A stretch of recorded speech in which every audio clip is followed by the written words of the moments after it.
നിങ്ങൾക്ക് ഉപകാരപ്രദമായ മുഴുവൻ കാര്യങ്ങളിലും താല്പര്യപൂർവ്വം മുന്നിട്ടിറങ്ങണം.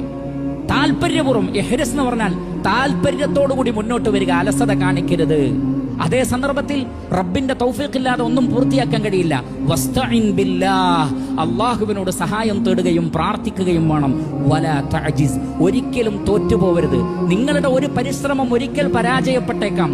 പരാജയപ്പെട്ടു എന്നതുകൊണ്ട് നിങ്ങൾ ജീവിതത്തിൽ മുഴുവൻ തോൽവിയാണ് എന്ന് കരുതരുത്.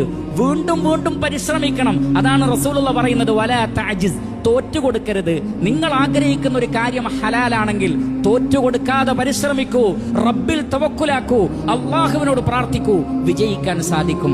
ഈ ഒരു വിഷയത്തെ നാം നമ്മുടെ ജീവിതത്തിന്റെ ആദർശമായി സ്വീകരിക്കുകയും അലസതയും മടിയും ഒഴിവാക്കി താല്പര്യപൂർവ്വം ഇഹത്തിലും പരത്തിലും ഉപകാരപ്പെടുന്ന കാര്യങ്ങളിലേക്ക് ഇറങ്ങിത്തിരിക്കുകയും ചെയ്യുക.